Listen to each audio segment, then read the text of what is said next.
Hello? Yes. Yes. Amazing. Absolutely. I will see you there. Europe just called. That's right. Europe. On this one, we're going international, baby. Here's your flight fix.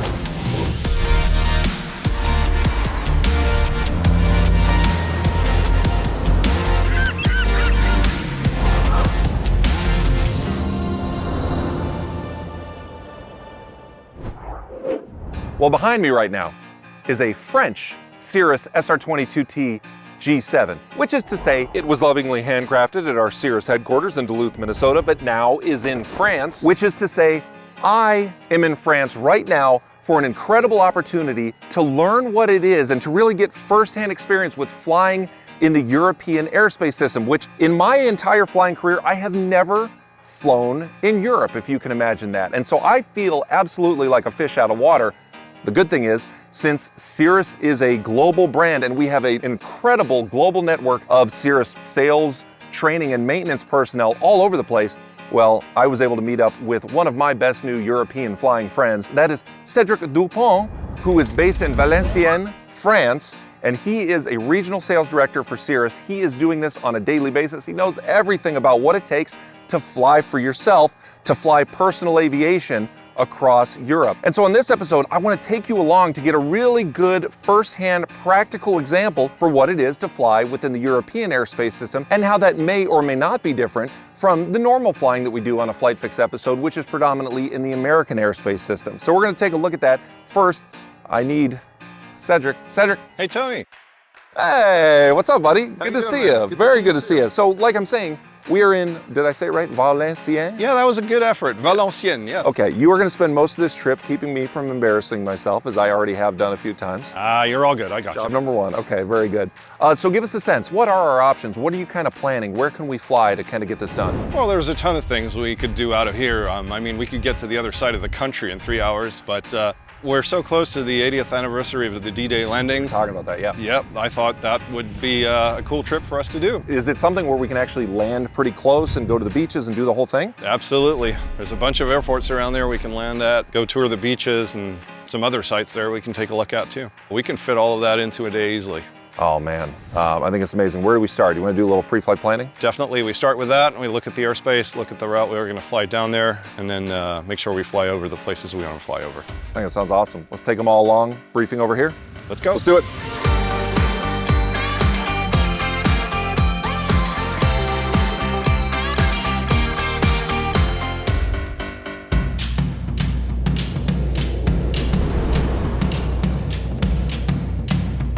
Well, here's the deal. Almost since we've been talking, the weather has been moving in, kind of a classic, English Channel sort of weather situation, a little bit of a front that's sitting over the coast, more or less. Pretty typical situation, unfortunately, yes. Okay. In keeping with the theme of D-Day and everything we're gonna go to see, this kind of feels more like June 5th, the day before D-Day that they actually had to delay because of weather for the June 6th invasion, right? Absolutely correct, yes. They were looking for the right window, and we're down to the same games 80 years later. Okay, so with newer technology and capabilities, we're going to go navigate some of the weather on the coast. And again, we're still going to Deauville. We are going to Deauville, absolutely, Okay. yes. So we're leaving from pretty close to the Belgian border, and then we'll be flying almost directly west to hit the French coastline, and then basically down to Deauville, which is the entry point from the eastern side to the Normandy beaches. The route, you mentioned Euro control. That's kind of something new for anybody that would be flying in Europe for the first time. Explain the route and how that works. So yeah, basically when you file, you plan an IFR flight plan in Europe, you tell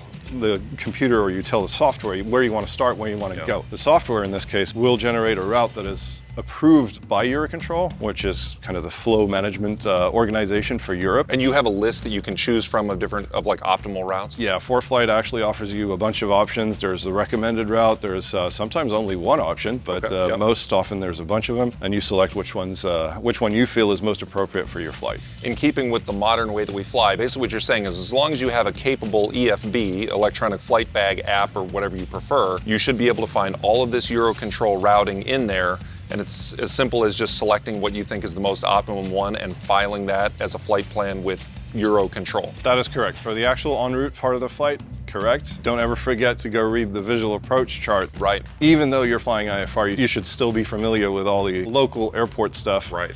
And that's in the VACs in Europe. And you've explained that to me a little bit, and that's something that's certainly new for somebody like me flying in Europe, are these visual approach charts, which actually do a pretty good job organizing your thinking around a lot of patterns, because I think more than the US, the way that Cedric's been explaining it, there's a lot of really prescribed specific procedures for just noise abatement things around airports, lots of populated areas that really appreciate some noise abatement, and they will actually publish a lot of that, and you can just have it up depending on what airport you're going to. Yeah, that's correct. You can either bring it up on the VACs themselves, or ForeFlight in this case does a very good job of depicting them in the airport vicinity also. Yeah, so in terms of navigating there, what I'm thinking is Eurocontrol routing, pick your best route, file that route, and then just always have kind of those visual approach charts for when you get to the airport to understand exactly how to get in. That is correct. And then the final thing that we have to mention is the ultimate goal, at least from my standpoint, from a sightseeing perspective, is what is the main thing that I want to see when I get on the ground in Normandy? You had mentioned what bridge? Pegasus Bridge, which turns out is not very far from Deauville. Guess why we chose that airport, right? And Pegasus Bridge is actually where D-Day basically kicked off. So we're going to start with Pegasus Bridge and then work our way down the Normandy coast all the way to the Pointe du Hoc, which we definitely want to see too. If we can see those two things, the bridge and Pointe du Hoc, I think that's a good what start. a trip, yeah, exactly. So with Oscar, our cameraman, he's going to be documenting from the back seat. Hi, Oscar. I think the three of us, we're ready to launch. This is feeling good. Sounds good to me.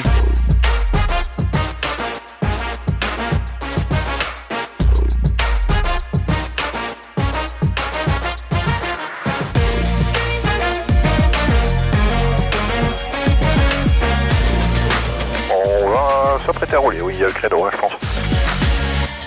Okay, very good. You said we are clear to taxi to runway 11. Yep. And again, not a clearance, but just kind of guidance, kind of traffic control guidance around here from tower behind us. Bonjour, le Bravo local secteur sud-est. You focus on Eurocontrol things, I'll focus on Cirrus flying things. Exactly. I love it. It's going to be a right turnout, but we're going to climb initially past the first villages, noise abatement again. Okay. Et 3 Delta Kilo, on est prêt à copier.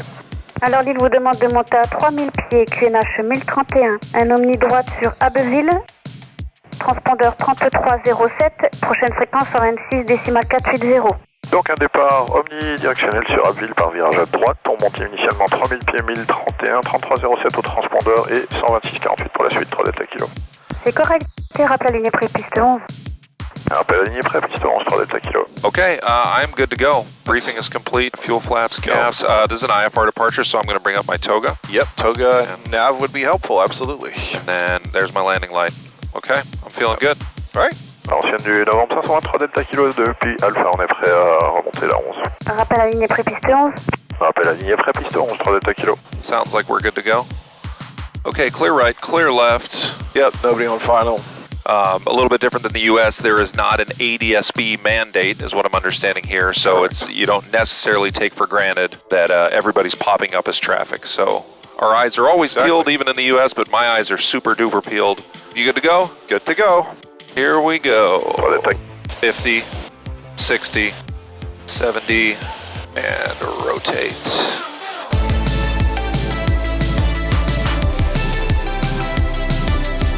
First European flight. Ah, Hey. there we go. And you're going to hit the European soup to start with, too. And from this point on, we're with our regional control center, we could easily flip back to English. Oh, could we? So Yeah. now that we're kind of on with a center controller? Absolutely no problem for these guys. They're pretty fluent, with a charming accent. Yes. Et l'île du 3 Delta Kilo. Oui, je vous écoute. Ouais, on a un équipage multiculturel, ça vous ennuie pas de passer à l'anglais? No problem, Delta Kilo. So you made an official switch from French to English, and Yep. she's good with it. She's absolutely fine with it. Okay, that's excellent. I'll tell you what, as we're in cruise here, what blows my mind is just north of us, I mean, right up here as you were describing, as I'm looking on the MFD, that's Dunkirk, right? Yeah. Dunkirk right up the So coast? Dunkirk would be right up here. Yeah. So this is where a huge fleet sailed over to try and pick up as many soldiers as they possibly could. Yeah. Before the Nazis closed in. Right. Lower than that, we have Calais here with its airport. Then 2 capes here. Yeah. the gray nose and the white nose, as they were called in French, if I translate them literally. Huh. Then down to Latuke. This is a little bit of a natural reserve here. Very nice. I was hoping to show all of this to you today, but the weather decided otherwise. Well, I got to tell you, it is not lost on me the significance of flying my own free airplane. Free in the sense of we're able to come up here and do it through the very airspace that was pure chaos in what was the greatest and bloodiest air campaign and battle in history, right? I mean, this is the airspace that all of that took place. Yeah. It's very sobering to think about it, and to think about what this potentially was, and also the fact again that we're experiencing the very weather that was so challenging for the Allies in what they wanted to do strategically to beat back the Luftwaffe and the German war machine. Let's get some weather, maybe. Okay, so Deauville. It's funny that it's called Normandy, at least on the strip here. But basically, I can go to Deauville. How would you do it? You're more G7 than I am. I just go straight to the weather button. Yep. Right. Okay. Weather selection. Connect, because we're not using FISB, and then send immediate request. Oh, nice. Okay. So, trick here is this is for strategic planning only. No tactical, no avoidance. Why? Because contrary to next route in the US, which has only a couple of minutes delay, the image you're seeing here is, the precip anyway, is 20 minutes old. Gotcha. Oh yeah, so that's pretty old. Well, that's 1 minute old. That's why I suggest we would get weather now, because we get a fresh one. So you're right, I wasn't even thinking about that. I was taking for granted that I'm usually on XM in the US. So here we actually did have to make a manual request through Connext. And you said that is using FISB? So this is downloaded purely from satellite imagery. There's no ground station involved. So anyway, what we're seeing here is green, so we're happy with that. And now I suggest is you navigate to destination on the MFD. So just follow the... and we'll kind of get a feel for it. There it is. It's a yellow flag. There it is. And you can either read it up there or hit METAR info. Okay, so weather then. The main wind says 230 at 7. Yep. 230 at 7, overcast 900. Temperatures are fine. Visibility looks good.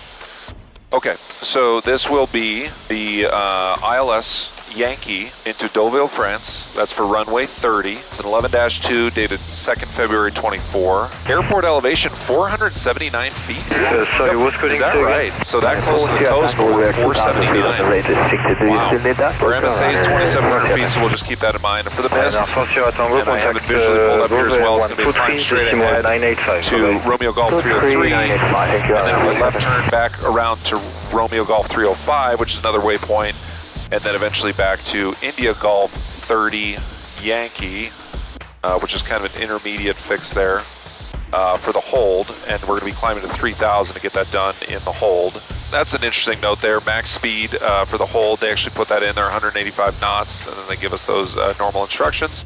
Sounds good to me. Okay, that's complete.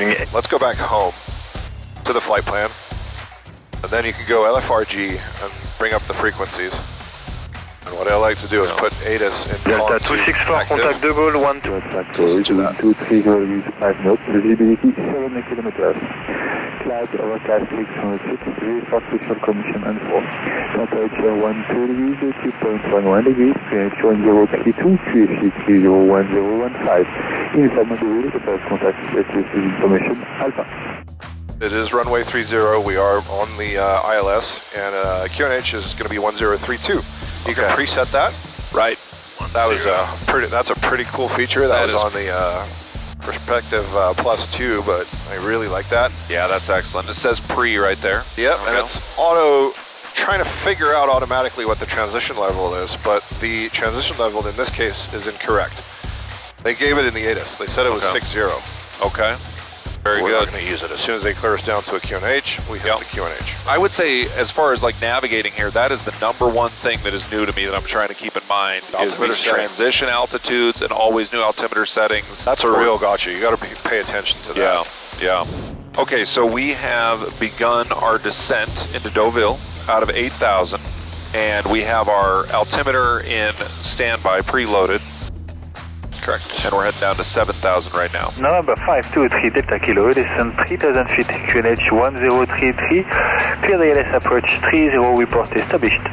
Now he's given us the altimeter that we need. So because we know we're most likely not going to level off at an intermediate altitude, we switch over to the actual altimeter setting out of standard right away. Correct. Once it clears us down. So we've been cleared down to 3,000. We have our exact altimeter setting in there, which is the trigger for me to begin my descent checklist now. And that's kind of how you guys do it. Okay. Oxygen as required. Altimeter is set 1033 HPA, hectopascals. Yep. Landing lights. I just go all lights on, including ice. Ice is on. Fuel quantity is still looking great. Yeah. That checks. Power lever, we're going to leave it right there unless it gets turbulent. It looks good. Seats and seat belts are secure. Oscar, you doing good back there? Yeah, let me put my seatbelt on. Brake pressure, my brake checks. Descent check is complete. We've already done the approach briefing before landing checklist is up. So the next thing we're going to be looking for is when the RNP capability is already down to 1 mile now. That's going to switch to green needles once we intercept the ILS. And just as always, that should happen automatically. Absolutely. Yep. I love that functionality on the Perspective Touch Plus, the extended center line with the miles to run to touchdown. That's amazing. Those little blue arrows with little blue numbers, man. It's one of those tiny things you wouldn't think about that is a huge situational awareness tool. So essentially, if I'm looking at my PFD, I can just sort of cross-reference that simple picture and see about where 8 miles is in front of me, which is a perfect cross-reference for what I'm looking for glide slope intercept. That I'm seeing it's a DME of approximately 8. So I get a sense for like how long until we actually intercept. We've been cleared for the approach, by the way, too. Cleared for the approach, so let me arm the approach. Yes, sir. APR is armed, everything's activated, we're looking good. Can we call this an allied approach, or is that too lame? Sounds good to me.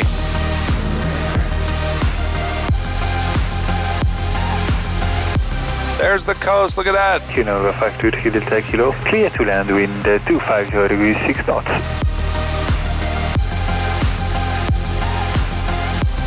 Very nice. Thank you, sir.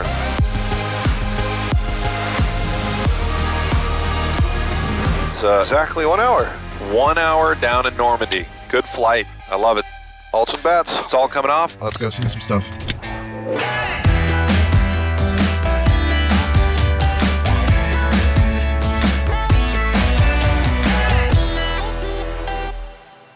So this is unbelievable. We've made it to the Pegasus Bridge. The Pegasus Bridge strategically was really the first thing that the Allies captured. It was definitely the start of operations on D-Day, and in fact, that house over there on the other side of the canal is the first house technically to have been liberated in France. Unbelievable. First house liberated in France. Right here. Used as an aid post when the Allies first got in. So if you ever get a chance to visit, this is Pegasus Bridge. There's a great memorial over there in a museum. And again, strategically, this was the first thing that was taken as the invasion essentially began in the early morning hours. Just amazing. Cool, man. Thank you. Moving on, should we try to get to Pointe du Hoc? Yeah, let's go. Okay, let's give it a shot. Sounds good. Wow.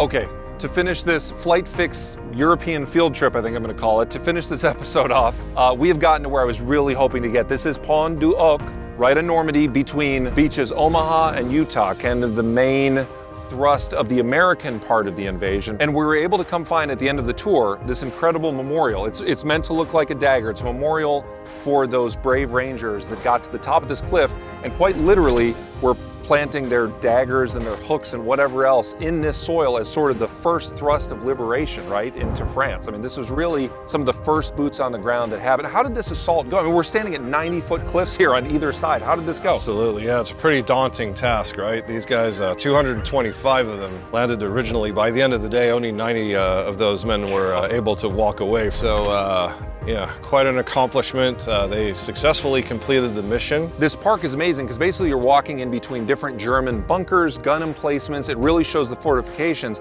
but also all around these very big, deep craters.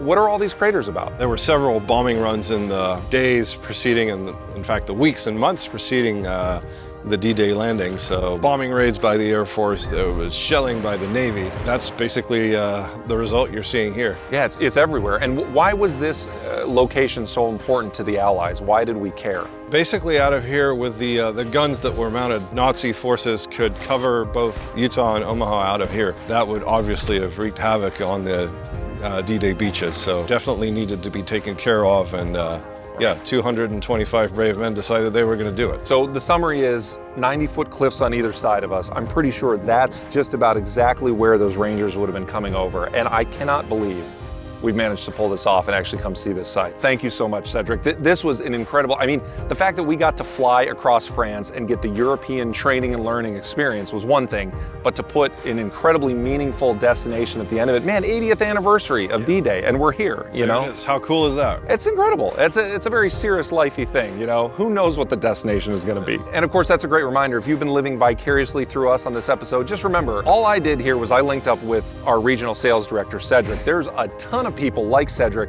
in our global Cirrus training network, right? We have CTCs, there's CSIPs all over Europe, and if you're ever looking to get out of your normal everyday type of flying, man, link up with a CSIP or a CTC. They're gonna get you up to speed and really help you experience different airspaces, different locales, whatever it takes to feel really confident flying the Cirrus life everywhere that you possibly can. While this episode was very much about sightseeing, there was also some learning going on as always, because on every flight fix, remember, what we always say, learning is a lifestyle, and we'll see, why don't you say it? Yeah, we'll see you at the next fix. We'll see you at the next fix, exactly right. What do you say, fly back to Valenciennes, have dinner? Let's do it. I love it.